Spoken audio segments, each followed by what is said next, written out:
자, 오늘은 셋째 날부터 다섯째 날까지의 내용을 살펴보겠습니다. 하나님께서 셋째 날부터 이제 물과 육지를 나누세요.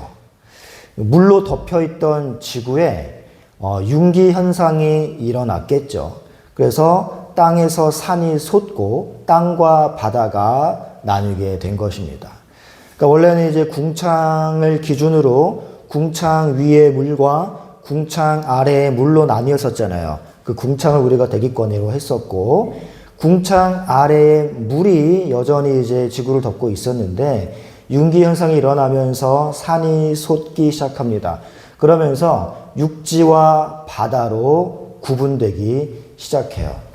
그래서 이 원래 지구의 셋째 날의 상태는 아직까지 여전히 물로 덮여 있는 상태였기 때문에 성경에서 이 땅의 기초를 바다다라고도 표현을 해요.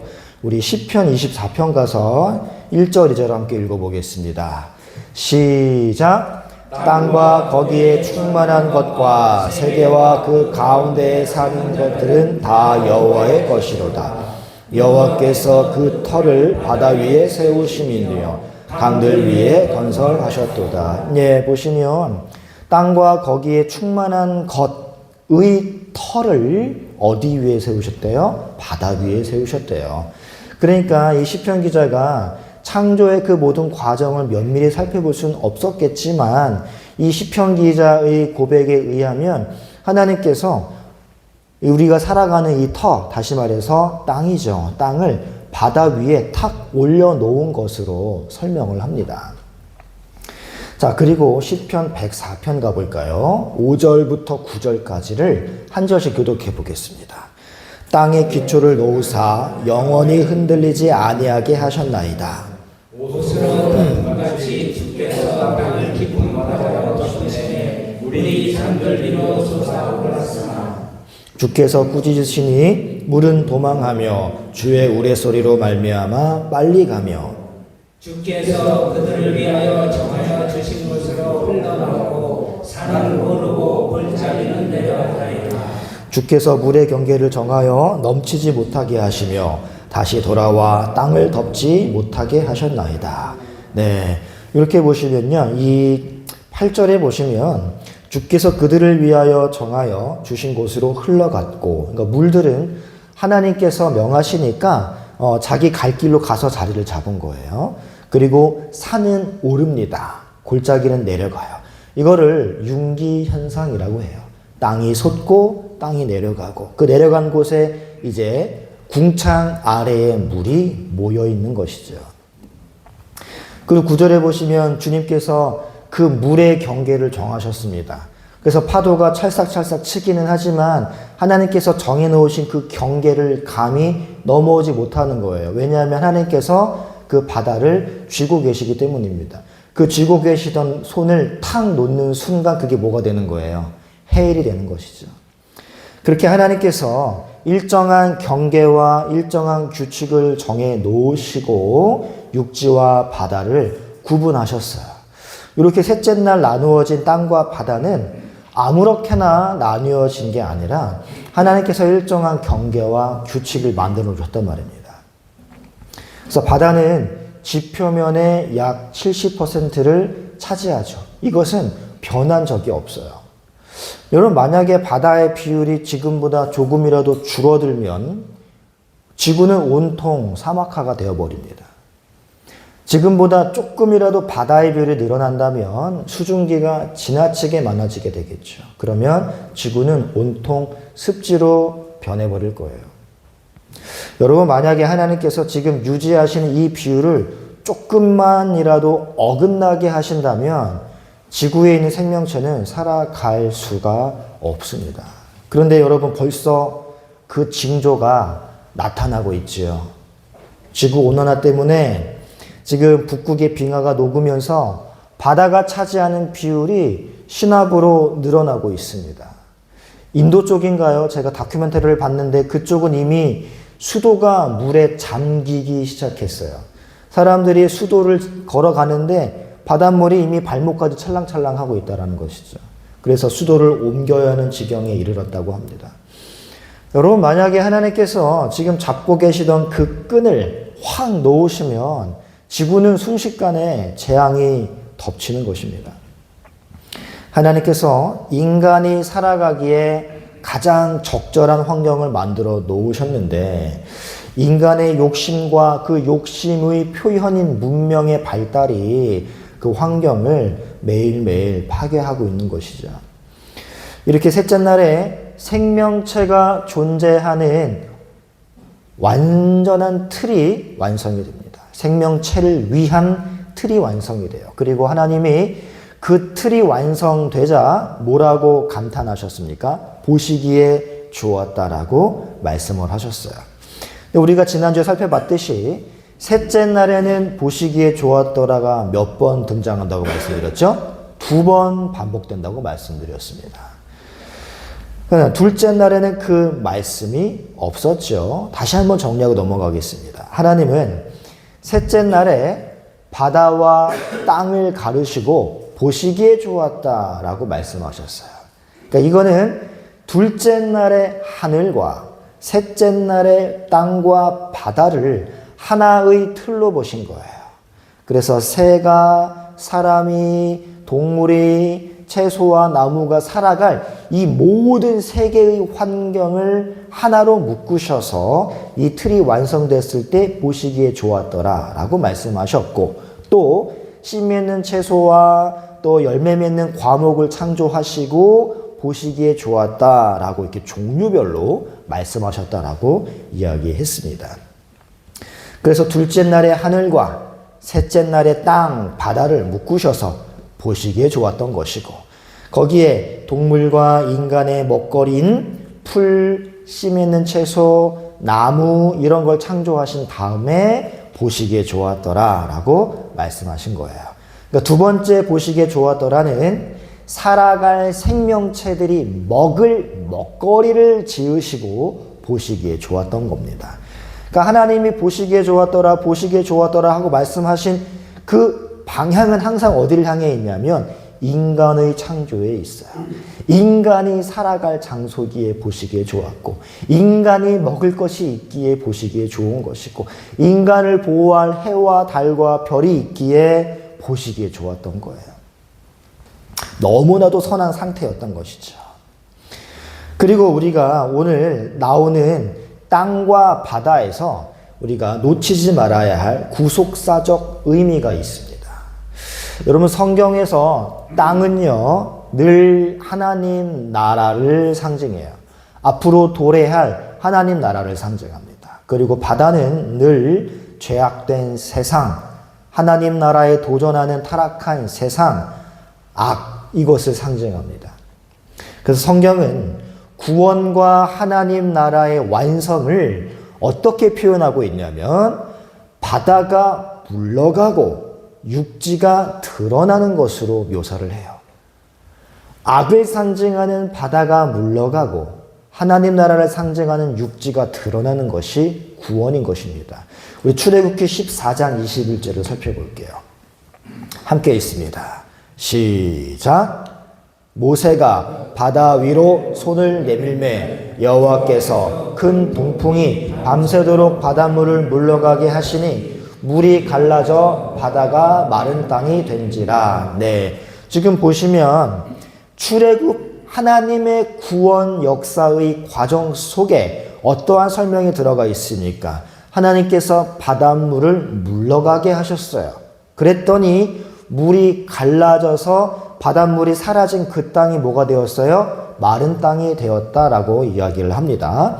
또 한 군데 여호수아 3장 17절 시작. 여호와의 언약궤를 맨 제사장들은 요단 가운데 마른 땅에 붙게 서고 그 모든 백성이 요단을 건너기를 마칠 때까지 모든 이스라엘은 그 마른 땅으로 건너갔더라. 하나님의 나라를 상징했던 가나안을 향한 여정 속에 요단강이 범람할 때 그 하나님께서 요단강이 흐르는 걸 딱 막으시고 마른 땅으로 이스라엘 백성들을 건너가게 하셨습니다. 출애굽기에도 홍해를 건너는 사건에도 마른 땅이 등장하고 요단강을 건너는 사건에도 마른 땅이 등장을 해요. 두 곳 모두 마른 땅이라는 표현을 합니다. 여러분, 지금 출애굽기와 여호수아에 등장한 이 마른 땅은요, 물기가 하나도 없는 그러한 완전히 건조한 땅을 의미해요. 사막과 같은 땅을 이야기합니다. 여러분, 아무리 바다가 물러가고 강물이 말랐다 하더라도 그 바닥이 사막처럼 건조한 땅이 될 수 있겠습니까? 개펄처럼 될 수는 있겠지요. 하지만 성경은 마른 땅, 먼지가 풀풀 날리는 땅이라는 히브리어 하라바라는 단어를 썼어요. 이 단어는요, 뽀송뽀송하게 말라서 사람이 발로 팍 밟으면 먼지가 훌훌 날리는 그러한 땅을 이야기하는 거예요. 그러니까 하나님께서 동풍을 드라이기처럼 사용하셔서 이스라엘이 지나갈 그 땅을 물기 하나 없는 사막 같은 먼지가 날리는 땅으로 만드신 거예요. 그 이유가 있어요. 구원은 바다가 완전히 물러가고 하나님의 나라를 상징하는 육지가 오롯이 드러나는 그러한 땅이라는 것을 상징적으로 보여주기 위해서 그렇게 말리시는 겁니다.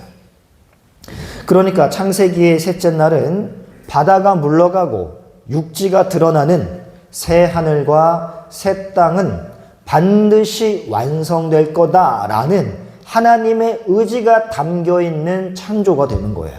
그러니까 하나님께서는 그냥 단순히 인간이 살아가기에 적합한 환경을 만들어야지 하고 창조하신 게 아니라 이제 그 인간을 내가 어떻게 구원하겠다라는 의지의 표명으로서 창조를 하신 것이죠. 그래서 새하늘과 새 땅의 완성을 묘사하는 요한계시록에서는 어떻게 표현하냐면요. 요한계시록 21장 1절을 함께 읽어보겠습니다. 요한계시록 21장 1절 시작. 또 내가 새 하늘과 새 땅을 보니 처음 하늘과 처음 땅이 없어졌고 바다도 다시 있지 않더라. 네, 여러분, 새 하늘과 새 땅에 대한 묘사예요. 그런데 요한이 뭐라고 지금 기록을 하고 있어요? 바다가 없대요. 그 하나님의 나라에는 바다가 없대요. 여러분, 하나님은 인류와 동식물이 살아갈 공간을 나누신 것이지만 영적인 측면으로 볼 때에는 사실 합쳐져서는 안 될 것을 분리시킨 거예요. 이거는 절대로 합쳐지면 안 돼요. 그래서 분리시킨 겁니다. 빛과 어두움은 반드시 분리돼야 돼요. 하나님의 백성과 어둠의 세력은 공존할 수 없습니다. 하나님의 나라와 죄악은 공존할 수 없어요. 그래서 물을 육지와 분리시킨 거예요. 그런데 여러분, 이렇게 하나님께서 나누어 놓은 것이 합쳐지게 되면 그것은 항상 역사적으로나 성경의 기록으로나 늘 재앙이었습니다. 늘 심판이었어요. 여러분, 하나님께서 나누어 놓으신 어둠과 빛이 합쳐져 흥합이 된 사건 기억하십니까? 애굽의 재앙 중 하나였지요. 빛과 어둠이 섞여서 빛이 사라지게 되면 생명체 역시 살아갈 수가 없습니다. 하나님이 궁창 위의 물과 궁창 아래의 물을 나누셨죠. 그리고 물과 육지를 나누셨죠. 근데 이게 다시 합쳐진 사건이 있죠. 바로 노아의 홍수 사건이에요. 이렇게 하나님이 나누어 놓은 것이 다시 합쳐지게 되면 그것은 늘 재앙이고 늘 심판입니다. 그렇게 합쳐지게 되면 항상 저주로 치닫게 되어 있어요. 하나님이 우리 모두를 세상과 분리시켜 놓으셨습니다. 그래서 교회로 부르셨어요. 교회가 헬라어로 에클레시아잖아요. 밖으로 건진받은 물입니다. 밖으로 끄집어내어진 물이에요. 세상 안에 섞여 살던 우리를 이제 세상과 똑같이 살지 말라고 그 세상에서 분리시킨 무리가 교회입니다. 거룩하게 하신 무리예요. 그런데 그렇게 하나님이 교회를 세상과 분리시켰는데 다시 이 성도가, 우리가, 교회가 그 더러운 악의 세력과 하나가 된다면 그것은 재앙이요 저주이며 하나님의 심판으로 이어질 수밖에 없는 것입니다.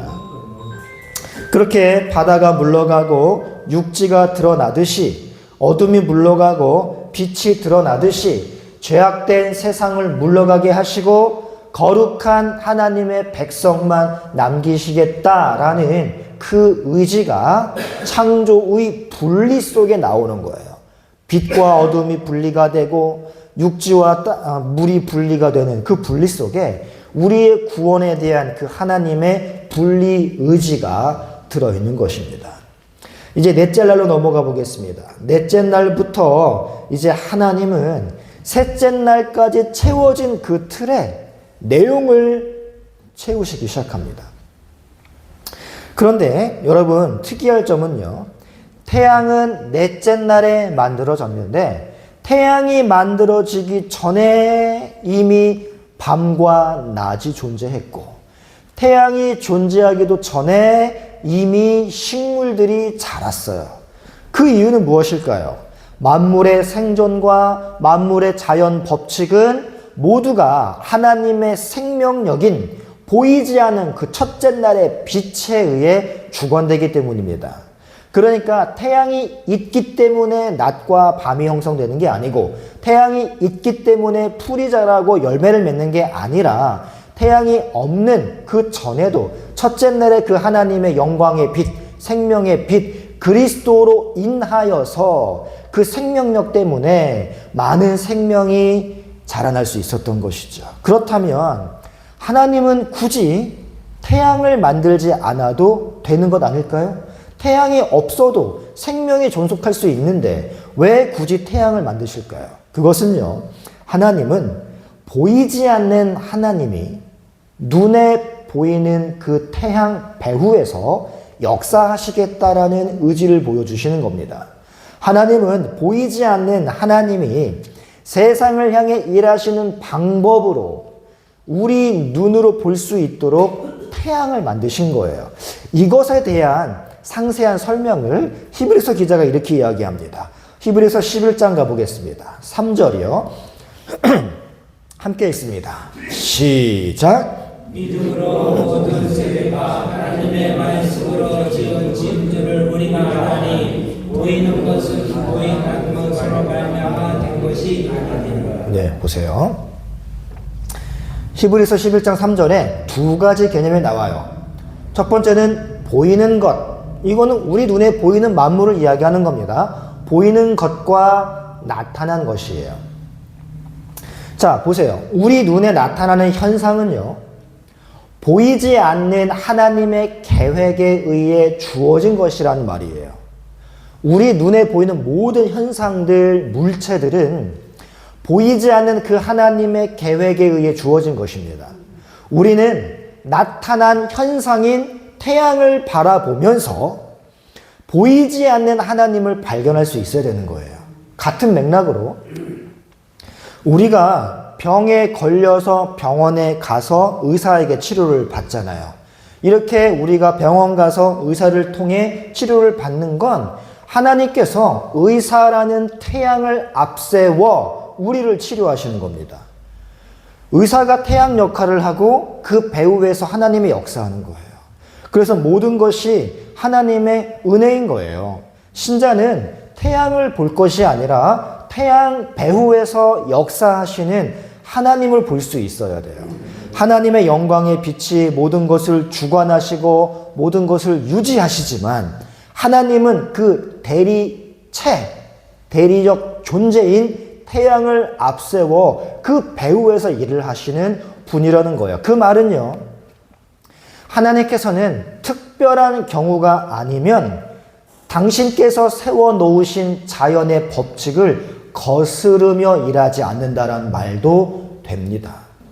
우리가 아프면 병원에 가서 의사의 도움을 받는 것이 자연의 법칙이에요. 하나님은 웬만하면 그거를 깨시지 않는다는 말입니다. 기적적인 방법으로 병 고치시거나 그러한 것은 거의 없다라는 거예요. 물론 하나님은 예수 그리스도께서 하나님이시다라는 걸 나타내기 위해서, 또 하늘의 비밀인 복음을 설명하시기 위해서 가끔씩 자연의 법칙을 거스르며 일하신 적이 있는 게 맞아요. 하나님은 하나님의 백성들인 교회에게 특별한 비밀을 알게 하시기 위해서 지구의 자전을 멈추신 적이 있어요. 태양이 멈춘 사건이죠. 여호수아가 명령하자 태양이 멈추었습니다.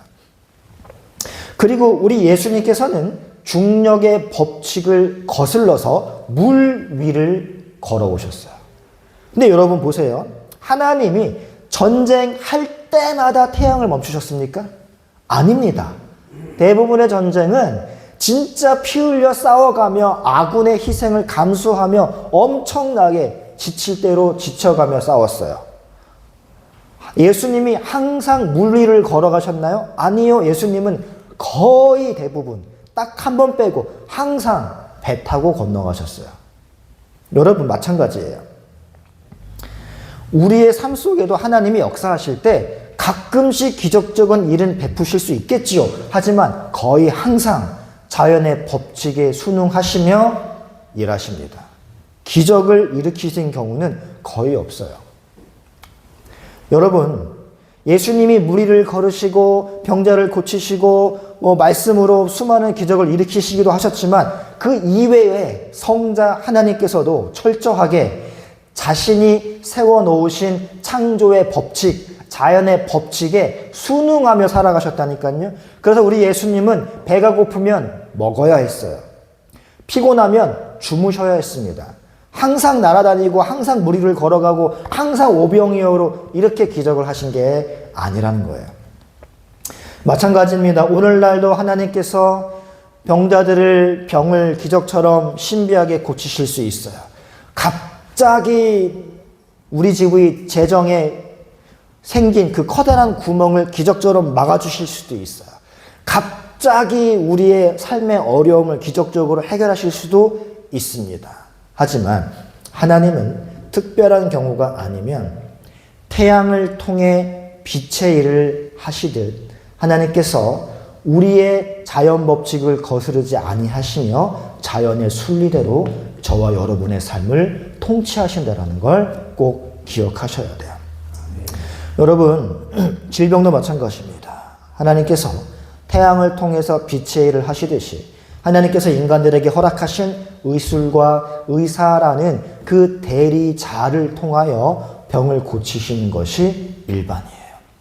우리가 신앙생활을 하면서 기적적인 것들만 바라고 있다면 그것은 태양을 앞세우시고 우주의 법칙을 따라 만물을 다스리시는 그 하나님의 의도를 무시하는 겁니다. 기적적인 것들만 바라며 신앙생활을 하는 것은 영광의 빛이신 주님께서 태양이라는 대리적 광명체를 앞세워 놓으시고 일하시고자 하는 그 하나님의 의중에 역행하는 거예요. 자, 오늘 본문에 다시 가보시면요. 1장 15절 18절을 보실까요? 창세기 1장 15절 18절 다시 한번 읽어보겠습니다. 시작. 또 광명체들이 하늘의 궁창에 있어 땅을 비추라 하시니 그대로 되니라. 하나님이 두 큰 광명체를 만드사 큰 광명체로 낮을 주관하게 하시고 작은 광명체로 밤을 주관하게 하시며 또 별들을 만드시고 하나님이 그것들을 하늘의 궁창에 두어 땅을 비추게 하시며 낮과 밤을 주관하게 하시고 하나님이 보시기에 좋았더라. 네, 여러분 보십시오. 자, 여러분 이 세상은 누가 주관하는 것입니까? 바로 하나님이 주관하시는 거예요. 그런데 18절에 보시면 큰 광명체와 작은 광명체를 하늘에 달아 놓으시고 낮과 밤을 주관하게 하십니다. 그러니까 하나님의 대리적 역할을 할 수 있는 그 물체를 달아 놓으신 것이죠. 여러분 이 원리가 세상 만사에 다 적용이 돼요. 여러분 우리 대한민국을 누가 주관하세요? 바로 하나님이세요. 하나님이 주관하시는 겁니다. 근데 하나님은 누구를 대리인으로 세워놓으시고 그 배후에서 일을 하시냐면 바로 대통령을 비롯한 위정자와 정치인들이에요. 그래서 성경은 그들을 위해 기도하라, 그들을 위해 기도하라 라고 말하는 겁니다. 근데 우리가 보통 기도할 때 어떤 기도만 해요? 나의 정치 색깔과 똑같은 방향으로 그 인간이 정치하기 위해서 기도하잖아요. 그게 아니란 거예요. 하나님의 뜻에 맞는 통치를 하게 해달라고 기도해야지 내 당과 내 편과 똑같은 색깔이 나타나게 해달라고 기도해서는 안 되는 거예요. 그건 너무 이기적인 기도죠. 이렇게 여러분, 하나님은 대리적 역할을 세워놓고 통치하시는 겁니다. 그런데 가끔 정치인들이 썩었어요. 범죄 저질러요. 그러한 것들도 하나님이 막지 아니하시는 이유는 우리가 알지 못하는 어떠한 하나님의 방향성이 있기 때문입니다. 우리로 하여금 어떠한 것을 징계받게 하시거나 우리로 하여금 어떤 것을 깨닫게 하시거나 이렇게 하나님은 직접 나서서 신비한 방법으로 이 세상을 주관하시는 것이 아니라 규칙과 법칙과 어떠한 룰을 세워놓으시고 대리적 존재를 세우셔서 그들 배후에서 이 세상을 지키시고 보존하시고 하나님의 뜻대로 돌아가게 하시는 거예요. 때로는 온화한 봄날도 있지만 때로는 진짜 너무나 사나운 태풍이 몰아칠 때도 있을 것입니다. 하지만 그 모든 것이 하나님의 통치의 방법이에요. 그러므로 우리는 그 현상만 바라보고 대리적 존재만 바라보고 광명체만 바라보아서는 안 돼요. 정치인만 바라보아서는 안 돼요. 표면적 대리자를 봐서는 안 되는 것입니다. 우리는 그 배후에서 일하시는 하나님의 뜻이 무엇일까? 그 배후에서 일하시는 하나님의 계획이 무엇일까? 말씀과 기도를 통해서 하나라도 그 퍼즐을 맞추기 위해 노력을 해야지 눈에 보이는 표면만 바라보고 하나님은 왜 이딴 식으로 일하시냐 항의할 것이 아니라는 것입니다. 그 하나님께서 이 세상이 올바르게 돌아가게 해달라고, 부정부패가 사라지게 해달라고, 전쟁이 멈추게 해달라고, 공산권이 무너지게 해달라고 간구하며 그 하나님의 뜻이 이루어지기를 바라야 되는 것이지 나의 뜻이 관철되게 해달라고 늘 기도하는 우리의 모습은 잘못된 경우가 많다는 것이죠. 아울러 우리는 눈에 보이는 해와 달과 별 그리고 이 세상에서 그러한 대리자 역할을 하는 것들을 의지하며 살아가는 것이 안 되고요. 더더욱 섬기는 것도 안 돼요. 우리는 그 뒤에 계신 보이지 아니하는 하나님만 의지하며 그분만을 섬겨야 하는 존재입니다. 그래서 앞으로 우리가 살아가면서 하나님께서 세워놓으신 모든 규칙과 법칙과 어떠한 규범이나 정치적인 대리자나 이 모든 것들을 바라볼 때 그 배후에서 일하시는 하나님의 의중을 캐치하기 위해 말씀과 기도 속에 매진할 수 있는 우리 모두가 되는 한 주가 되기를 말씀으로 축복합니다. 찬양하고 함께 기도하겠습니다.